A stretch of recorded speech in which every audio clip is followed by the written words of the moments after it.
रेत के छोटे छोटे टीलों की बजाय वो छोटी छोटी मटियाले रंग की टीलियां थी, जिनमें जा बजा सांपों या न्योलों के बिल बने हुए थे। हम उनसे दूर दूर ही रहे। इस ज़मीन पर कब और क्या वाक़या हो जाए, हम में से कोई नहीं जानता था। शाम के साए गहरे हो गए। दूर दूर तक कोई रूह दिखाई नहीं दे रहा था। सूरज मगरब में गरूब होते हुए यूं लग रहा था जैसे तांबे की कोई चमकदार प्लेट किसी ने आसमान पर जड़ दी हो। चल चल कर थकन से हमारा बुरा हाल हो गया। अभी तक हम एक दूसरे की हिम्मत बंधाते चले आ रहे थे, लेकिन अब हमें महसूस हो रहा था कि रात के आने से पहले पहले हमें कोई मुनासिब ठिकाना ढूंढना होगा, वरना हम इन वीरानों में एड़ियां रगड़ रगड़ कर मौत को गले लगा लेंगे। अभी हम इसी नहज पर ही सोच रहे थे कि तैमूर अली की नज़र नीचे ज़मीन पर पड़ी तो उसके होश उड़ गए। उसे अपनी आंखों पर यकीन नहीं आया। जी हाँ, ज़मीन का रंग शाम के साए फैलते ही स्याह होना शुरू हो गया था और देखते ही देखते तमाम ज़मीन स्याह रंग में बदल गई। उस पर उगे हुए झाड़ झंकार भी अपनी रंगत सबज से स्याह में बदल चुके थे। ज़मीन का रंग स्याह होने की वजह से अंधेरा मज़ीद बढ़ गया और हमें चलने में मुश्किल पेश आ रही थी। अभी हम आगे बढ़ने का सोच ही रहे थे कि अचानक हमारी नज़रों ने एक और अजीबोगरीब मंजर देखा। हमें यूं लगा जैसे ज़मीन पर उगे हुए पौधे चलने लगे हों और ज़मीन पर पड़े पत्थर इधर उधर लड़कने लगे। यूं लग रहा था जैसे कोई जल्जला आने वाला हो, लेकिन ऐसा सिर्फ चंद लम्हों तक ही हुआ और फिर यकदम खामोशी छा गई, मौत की सी खामोशी। हमें अपने दिलों की धड़कन साफ सुनाई दे रही थी और फिर हमें उस पुरार खामोशी से वहशत होने लगी। हमारा दिल चाह रहा था कि हम धाड़े मार मार कर रोएं और कोई हमें चुप कराने वाला भी ना हो, मगर ऐसा हम सिर्फ सोच सकते थे, क्योंकि अमली तौर पर हम ऐसा करने से माजूर थे, क्योंकि बावजूद हजार कोशिश के हम मुंह तक न खोल पाए। हमें ऐसे लगा जैसे किसी पुरस्रार ताकत ने हम सब के मुंह पर कोई टेप लगा दी हो। हम इसी शशोपंज में थे कि उन्होंने दूर से भेड़ियों के चीखने की आवाज़ें सुनी। बहुत से भेड़िए मिलकर चीख रहे थे। यूं महसूस होता था जैसे हवा ने उन्हें उनकी मौजूदगी का पता दे दिया हो। हम खौफ से थूक निगलते एक दूसरे को देखते रहे। हमें यकीन हो गया था कि अब कुछ ही लम्हों में हम मौत के नज़दीक पहुंच जाएंगे। खौफनाक वीराना और खूनख्वार भेड़िए और वो हम सब खाली हाथ। हमारे अंजाम का अंदाज़ा लगाना मुश्किल नज़र नहीं आ रहा था और कुछ ही देर में खूनख्वार भेड़ियों का एक गौल दौड़ता हुआ हमारे सामने नजर नमूदार हुआ और जैसे ही उन्होंने हम पर हमला करना चाहा, यकदम नीले रंग का धुआं लहराता हुआ हमारे सामने आ गया। धुएं में एक औरत की छवि वाज़े नजर आ रही थी, जिसे देखते ही भेड़िए दुम दबाकर भाग गए। हम सब हैरत से इस धुएं को और इसमें नजर आने वाली मखलूक को देख रहे थे, जिसने बर वक़्त पहुंचकर हमें भेड़ियों की खुराक बनने से बचा लिया था। जंगलखोरी इस ज़मीन पर खुश आमदीद कहती है। ये हैरतों की सरजमीन है। यहाँ पर हैरान होने वाला एक दर्दनाक अजाब का शिकार होता है। ये शगुरबन का इलाका है। मैं भटके हुए लोगों को रास्ता दिखाती हूँ।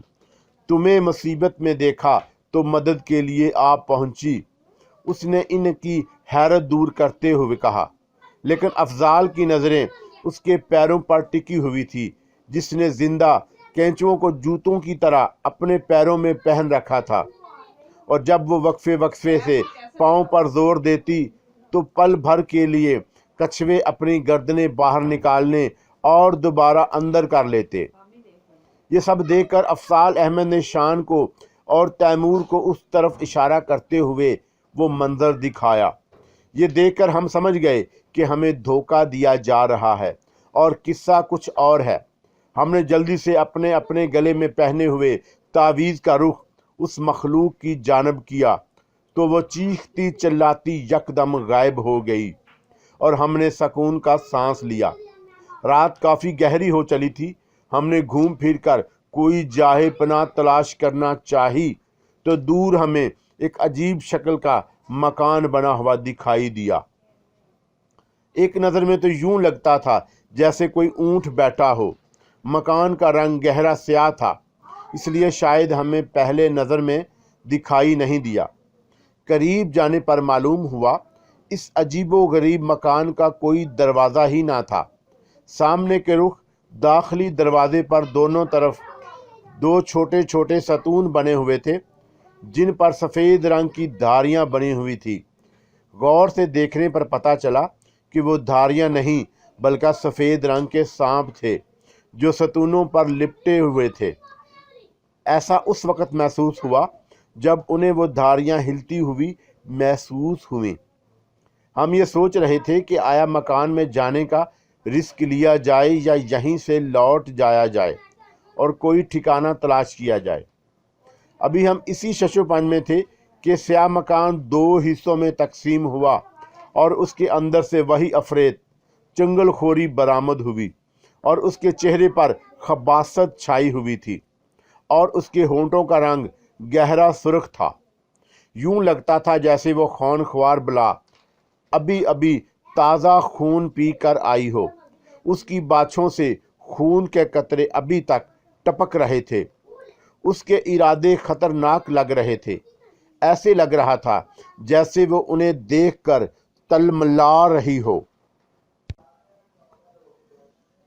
وحشی غار سے نکلتے ہی سیدھے جنگل میں جانے والے راستے پر بھاگتے چلے گئے۔ وہ جلد از انہیں تلاش کرنا چاہتے تھے۔ وہ انہیں بہت پہلے ہی تلاش کر لیتے، لیکن انہیں ان کے فرار ہونے کا پتہ بہت دیر بعد چلا جب پہرے دار وحشی انہیں دیکھنے کے لیے جھونپڑی میں داخل ہوا۔ جھونپڑی میں انہیں نہ پا کر اس نے شور مچا دیا اور پھر سارے قبیلے میں ان کے فرار کی خبر پھیل گئی اور 20-22 خون خوار وحشی ان کی تلاش میں نکل پڑے۔ وہ انہیں تلاش کرتے کرتے کالی پہاڑیوں تک جا پہنچے تھے، لیکن انہیں وہاں نہ پا کر وہ واپس جنگل کی طرف بھاگ گئے اور انہیں غار کے اندر بنی ہوئی سرنگ کا خیال نہ آیا، ورنہ اگر وہ اس کے ذریعے بآسانی ان تک پہنچ سکتے تھے۔ جنگل طویل ہونے کی وجہ سے انہیں بہت تیزی سے سفر کرنا پڑ رہا تھا۔ اس کے ساتھ ساتھ وہ یہ بھی سوچ رہے تھے کہ اگر انہیں جنگل میں تلاش نہ کر سکے تو سیدھے ساحل پر جا کر چھپ کر بیٹھ جائیں گے اور وہیں سے انہیں شکار کر کے اپنے قبیلے کے لیے خوراک کا بندوبست کریں گے۔ چنگل خوری کو دیکھتے ہی ہمارے اوسان خطا ہو گئے۔ ہم اس کو اس طرح اپنے سامنے یوں اچانک دیکھ کر ٹھٹک کر رک گئے۔ پھر اچانک ایک خیال کے آتے ہی تیمور نے دوبارہ تعویذ کی جانب ہاتھ بڑھایا۔ یہ دیکھتے ہی ایک پتھر زوردار آواز سے اس کے دائیں ہاتھ پر پڑا اور وہ لڑکھڑا کر پیچھے کی جانب جھکا، اور یہ جھکنا ہی اس کے لیے فائدے مند ثابت ہوا، اور ایک گول کڑا جس کے چاروں طرف تیز دھار دندانے بنے ہوئے تھے اس کی کمر پر سے شائیں شائیں کی آواز نکالتا ہوا اس کے پیچھے نظر آنے والے درخت کے تنے میں پیوست ہو گیا۔ اس عفرت نے اپنے بچاؤ کرنے کے ساتھ ساتھ اس پر وار کر دیا تھا۔ شاہ نے قریب پڑا پتھر اٹھایا اور تاک کر اس عفریت پر دے مارا۔ پتھر اڑتا ہوا سیدھا اس کی پیشانی پر لگا۔ اس نے ایک جھٹکا کھاتے ہوئے خود کو سنبھالا اور اپنا دایاں ہاتھ ان کی جانب کر کے ایک جھٹکا دیا۔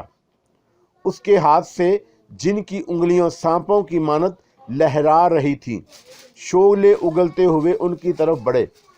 یہ دیکھ کر ہم سب نے خود کو ان سے بچایا اور بھاگتے ہوئے سامنے نظر آنے والے مکان کے खुले हिस्से से अंदर दाखिल हो गए। जंगल में पूरी तलाश करने के बाद तमाम वहशी साहल पर मौजूद दरख्तों के एक झुंड में छुपकर बैठ गए। वो समझ गए कि उनका शिकार आखिरकार यहीं से ही वापस जाएगा। उनमें मौजूद एक बूढ़ा वहशी ने फिजा में कुछ सूंघते हुए उन्हें हाथ के इशारे से कुछ समझाना चाहा, जिसे वो तमाम सुनकर परेशान हो गए। बूढ़ा जैसे जैसे तफसील बता रहा था, वैसे वैसे वहां मौजूद वहशी खौफ और दहशत से आंखें फाड़े उसकी गुफ्तगू सुन रहे थे। बूढ़े ने उन्हें बताया कि फरार होने वालों की तलाश में जाने वाले अफराद के मुतल्लक वहाँ के कबीले के सरदार ने उसे खबरदार किया था कि अगर वो सब नाकाम लौटते हैं तो उनके साथ साथ उनके बीवी बच्चों को भी जिंदा आग में झोंक दिया जाएगा, ताकि सूरज देवता उनकी भींट लेकर उनके कबीले पर आइंदा आने वाली मुसीबत टाल सके। इसलिए उनकी और उनके घर के दीगर अफराद की खैरियत इसी में थी कि वो जैसे तैसे करके फरार होने वाले अफराद को तलाश करके वापस कबीले में ले जाएं।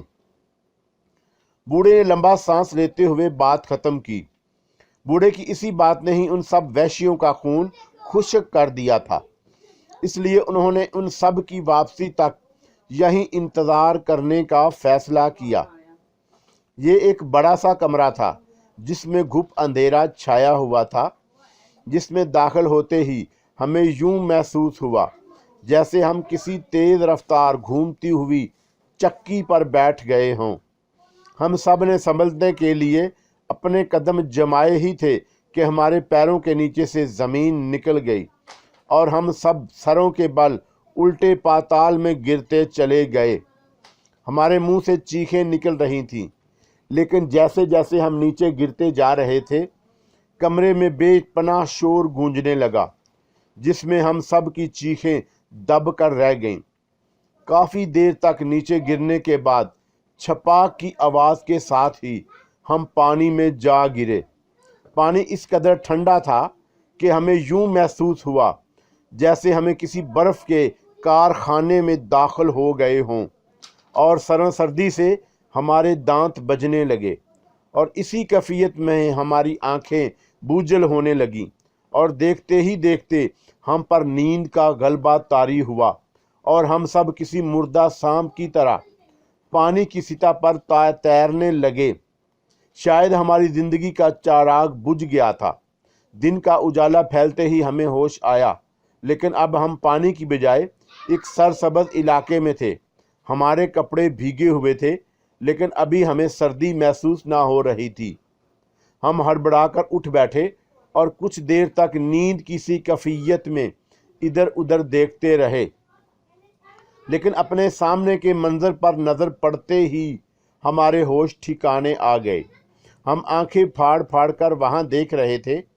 हमारे सामने बरगद का एक बहुत बड़ा दरख्त था, जिसके मोटे तने के साथ एक दूधिया रंग का और नीला धारीदार असदहा लिपटा हुआ था।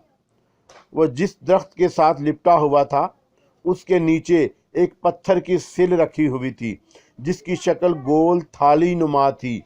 उसके दरमियान एक जर्द रंग का पत्थर का प्याला रखा हुआ था।